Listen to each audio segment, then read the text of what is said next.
Against the sky supreme episode 100। Last episode में हमने देखा था कि वू शेंग और टेन्यू फाइट कर रहे होते हैं, जहां वू शेंग टेन्यू पर भारी पड़ रहा होता है, जहां टेन्यू के दोनों हाथ कट गए होते हैं और फिर टेन्यू वू शेंग पर बहुत सारे ड्रैगन से अटैक कर देता है। एपिसोड के स्टार्ट में हम देखते हैं टेन्यू ने जो अटैक किया था वू शेंग के ऊपर, उसमें से ड्रैगन निकल रहे थे और वू शेंग उन ड्रैगन से लड़ रहा था, स्वॉर्ड से मार रहा था, लेकिन वो डरा हुआ था और टेन्यू ऊपर अपने ड्रैगन छोड़े जा रहा था।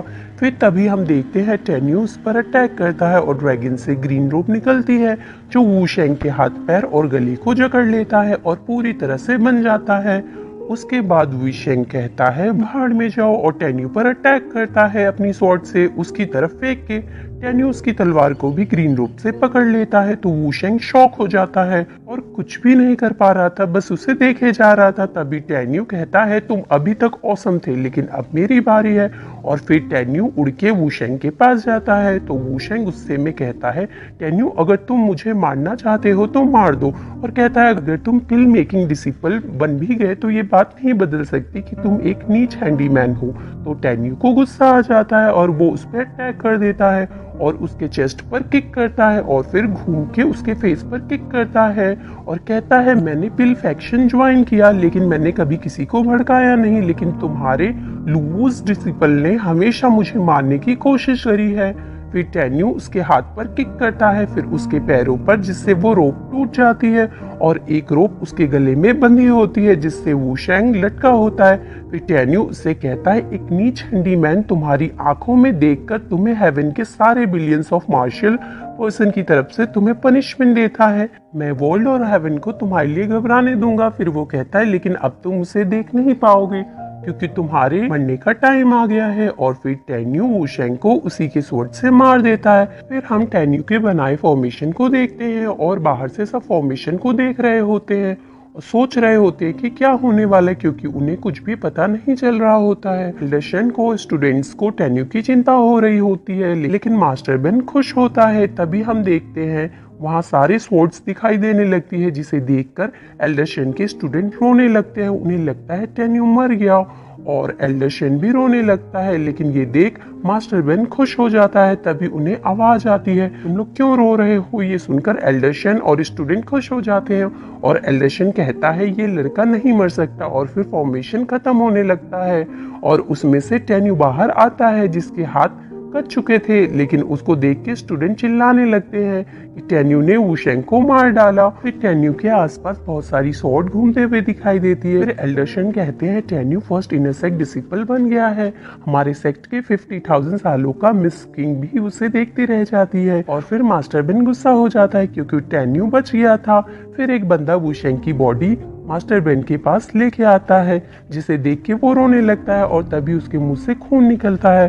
फिर वू शेंग और क्वेंसी से उठने को कहता है लेकिन अब वो मर चुके थे। तो मास्टर बेन टेन्यू की तरफ देखकर कहता है टेन्यू मैं एक दिन तुमको जरूर मारूंगा। उसे बहुत गुस्सा आ रहा होता है। मास्टर बेन मिस क्विंग से कहता है मेरी तबीयत ठीक नहीं लग रही है और मैं अच्छा फील नहीं कर रहा हूँ, इसलिए मैं जा रहा हूँ। फिर टेन्यू नीचे आ जाता है एल्डरशन के पास। एल्डरशन टेन्यू से कहता है तुम अपनी ताकत से उनमें से एक को हरा सकते थे तो तुमने दोनों के खिलाफ लड़ने का रिस्क क्यों लिया। जिस पर टेन्यू कहता है वो मुझे मारने के पीछे पड़े थे तो मैं उन्हें कैसे जाने देता। तो एल्डरशन कहते हैं तुम बहुत बुरी तरह जख्मी हुए हो। तभी मिस क्विंग टेन्यू से कहती है मुझे तुमसे एक चीज पूछना है, सच्चाई से जवाब देना। टेन्यू कहता है जरूर मिस क्विंग। मिस क्विंग पूछती है तुम्हारे पास कौन सी एम्ब्रो सोल है। जिस पर टेन्यू कहता है मैं गोल्ड पावर का यूज कर सकता हूँ, ये गोल्ड एम्ब्रो सोल है, ये कुछ ऐसा है जो मुझे केवल पिल फैक्शन में शामिल होने के बाद ही महसूस हुआ। तो मिस क्विंग कहती है मैं दोबारा पूछ रही हूँ, मैंने साफ देखा था तुमने स्वॉर्ड फॉर्मेशन 3 पावर का यूज किया, थंडर, वुड और विंड की पावर का, इसे कैसे समझोगे। तो टेन्यू कहता है अनजाने में मेरे 3 रेयर पावर के साथ स्वॉर्ड फॉर्मेशन बन गया। जिस पर मिस क्विंग कहती है तुमने काफी अच्छा किया, बताओ तुम्हें इनाम में क्या चाहिए। तो टेन्यू कहता है मुझे इनाम में कुछ भी नहीं चाहिए, मुझे बस इतना पूछना है कि 2 वादे करो। मिस क्विंग कहती है बोलो। टेन्यू कहता है पहला प्लीज अनाउंस करिए कि स्प्लिट माउंटेन के हैंडीमैन डिसिपल हैंडीमैन है लेकिन पिल बनाने वाले डिसिपल हमें बेइज्जत नहीं होने देंगे। और दूसरा, please best space time tower पर चढ़ाई को 3 दिनों के लिए रोक दिया जाए। तो मिस क्विंग कहती है, पहली चीज मैं प्रॉमिस कर सकती हूँ, पर लेकिन टावर पर चढ़ना मेरे सारे डिसिपल्स के लिए दावत है।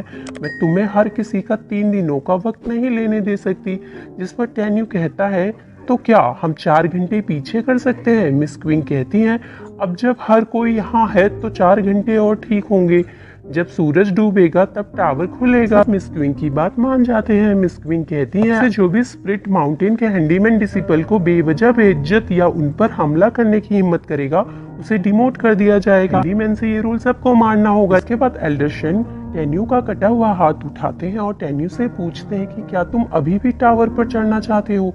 तो टेन्यू कहता है, ये मौका है, मैं पूरे 1.5 महीने से इसका इंतजार कर रहा हूँ, मैं हार नहीं मान सकता। तो एल्डरशन कहते हैं, बेवकूफ लड़के, मिस क्विंग ने तुमसे पूछा था इनाम के लिए।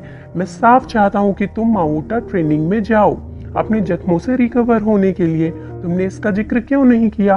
टेन्यू आसमान में देखता हुआ कहता है, डिस्पल की किस्मत कोई भी हो सकता है, लेकिन डिस्पल का मास्टर वो खुद है। और इसी के साथ ये एपिसोड यहीं पे एंड हो जाता है।